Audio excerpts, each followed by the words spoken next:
மரியாதைக்குரிய செங்கோட்டையன் அண்ணன் அவர்களுக்கு வணக்கம். அண்ணா, யாரு வேணா எந்த இயக்கத்தில் வேணா சேரலாம், அது அவங்கவுங்களோட விருப்பம்.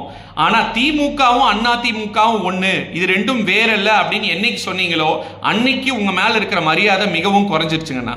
ஏன்னா புரட்சி தலைவர் திமுக எதிர்த்து தான் இந்த கட்சி ஆரம்பிச்சார். அவருக்கு எவ்வளவு தொந்தரவு கொடுத்தாங்க திமுக. புரட்சி தலைவி அம்மா அவர்களை சட்டசபையில ஒரு பெண்ணுன்னு பார்க்காம எவ்வளவு துன்புறுத்தினாங்க.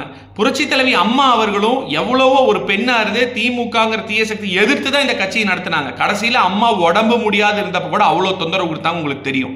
நீங்க 10 முறை எம்எல்ஏ ஆகிறக்கா ஒவ்வொரு தடவை உங்க தொகுதியில போய் பிரச்சாரம் பண்ணும்போது திமுக தீய சக்தி, திமுக சரியில்லை, திமுக வேற, அண்ணா திமுக வேறன்னு சொல்லி தான் மக்கள்கிட்ட ஓட்டு வாங்கியிருக்கீங்க. அப்ப ரெண்டும் ஒண்ணும் தெரிஞ்சுட்டு பொய்யா சொன்னீங்க இல்ல இல்லையா?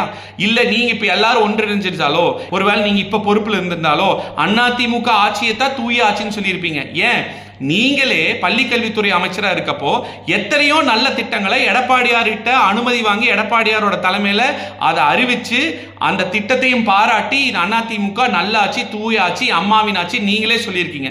இன்னைக்கு நீங்க வேணா மாத்தி பேசலாம், ஆனா அதிமுக தொண்டர்கள் மாத்தி பேச மாட்டாங்க. ஏன்னா புரட்சி தலைவர் அவர்கள் இறந்ததுக்கு அப்புறம் அவர் தான் கட்சி தான் அவரே போயிட்டார், கட்சி இருக்காது. நாங்க இதுவரைக்கும் கட்சி இருக்கிற காரணம் தொண்டர்கள். புரட்சி தலைவி அம்மா அவர்கள் மிகப்பெரிய ஆளுமை, இந்தியாவே திரும்பி பார்த்தது. அவங்க இறந்ததுக்கு அப்புறம் அவங்க தான் கட்சி தான் அவங்க போயிட்டாங்கன்னா கட்சி இருக்காதுன்னு சொன்னாங்க. ஆனா இன்னைக்கு வரை கட்சி இருக்குன்னா அதுக்கு காரணம் தொண்டர்கள். புரட்சி தமிழர் எடப்பாடியார் அவர்கள் இதுவரைக்கும் அதிமுக சரித்திரத்திலேயே அதிக சீட் 75 சீட் ஜெயிச்சு எதிர்கட்சியில தலைவரை இன்னைக்கு உட்கார்ந்து இருக்காருன்னா அதுக்கு யாரு காரணம்? தொண்டர்கள். அதனால அம்மா அவர்கள், புரட்சி தலைவி அம்மா அவர்கள் எனக்கு பின்னாடி 100 ஆண்டு காலம் இந்த கட்சி இருக்கும் அப்படின்னு யாரை நம்பி சொன்னாங்க தெரியுங்களா? மன்னிக்கவும், எந்த தனி மனிதனையும் நம்பி சொல்ல, தொண்டர்களை நம்பிதான் சொல்லியிருக்காங்க. ஏன்னா நாமக்கல்ல செல்வ கணபதி அண்ணன் திமுக தூக்குனாங்க, அங்க ஜெயிக்க முடிஞ்சதா? இல்ல. இன்னைக்கு நம்ம தான் அண்ணா திமுக தான் ஜெயிச்சிட்டு இருக்கோம்.